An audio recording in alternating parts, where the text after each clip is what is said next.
Des mois que ça dure. Des mois que notre confiance en l'autre est émaillée de méfiance.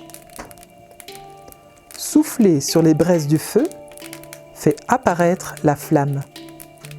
De même, le contexte sanitaire attise nos peurs, tant les réelles que les imaginaires, tant les conscientes que les inconscientes. Seule la peur nous permettrait d'encore enflammer nos vies. C'est la méfiance qui est de mise. Point de mots posé sur cette surveillance, cette vérification de nos distances. La proximité est traquée, éradiquée. La peur, la méfiance serait devenue tellement normale, banale et bien entendu, bankable. De même, l'appauvrissement de nos relations serait manifeste mais ne susciterait point d'alarme. Tellement la maladie, la mort et l'argent ont pris et prendront le dessus. Tellement la maladie, la mort et l'argent ont eu et auront le pouvoir de nous maintenir à distance de ce qui nous emplit de vie.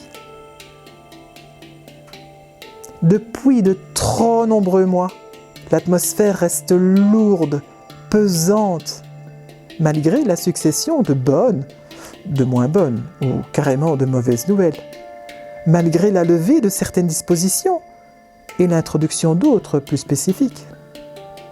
La méfiance, la suspicion, la vérification, l'inspection, la désignation et quelquefois même la délation restent à l'ordre du jour. Nos anciens parlent du retour de la guerre, tellement l'ambiance actuelle leur semble devenue similaire. Nous, qui ne l'avons pas connue, du moins la majorité d'entre nous, nous nous laisserions séduire. Le « fais confiance » de K. à Mowgli. Nous nous laisserions séduire par le sérieux avec lequel les mesures sont adoptées et appliquées, avec lequel le dépistage, le traçage de la contagion sont imposés, sans réaliser à quel point cette apparence de sérieux n'est de mise que grâce à un discours partagé à foison, encourageant la vision sur la dangerosité exceptionnelle de ce virus. Au sein même de nos familles, entre amis, collègues et voisins, les avis divergent. Les camps se prennent, s'opposent et s'exposent au grand jour, chacun y allant de son bon droit, de bonne aloi. Quel gageur de parvenir encore à cette heure de distinguer la montée en puissance de ces différends, opposant dorénavant ceux qui se croyaient si proches.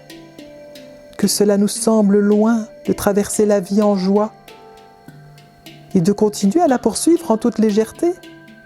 N'y aurait-il plus que le bout de temps pour considérer le bonheur comme un produit national brut? Alors que nous, Wallons, sommes discrets et réservés, nous montrant guère le fond de notre pensée.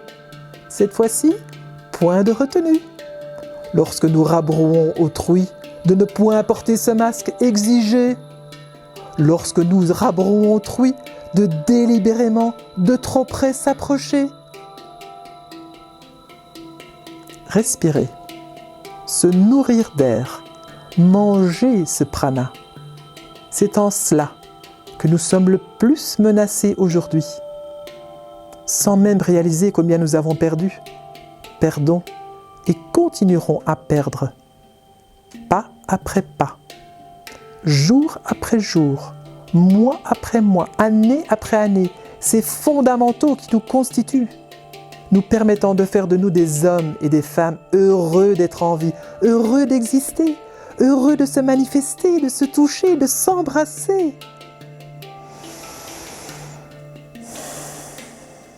Respirer et faire confiance, comme cela semble dangereux, voire interdit par la loi et même sanctionné, désuet, passé de mode.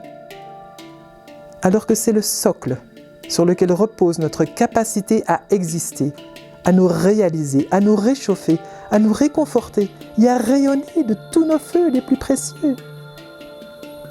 souffler sur les braises du feu fait apparaître la flamme. Continuer à veiller à son immunité, continuer à développer sa capacité à rayonner serait déclassés, dépassés, démodés et seront bientôt considérés comme dépravés. Continuer à oser apprendre à digérer la souffrance, se la coltiner. Continuer à oser faire face, droit dans les yeux, à la mort, serait totalement dépassé, passé de mode. Ça ne servirait à rien, ne rapporterait rien. D'un point de vue financier, sans conteste. Moins de monnaie sonnante et trébuchante pour ceux à qui profiterait le crime. Et cependant, moi, j'ai décidé d'en faire ma priorité. Respirer et faire confiance. Rejoignez-moi. Dégagez-vous de cet isolement valorisé et partagez-moi vos priorités avant que tous ensemble nous ne soyons emportés au loin, bien loin, trop loin.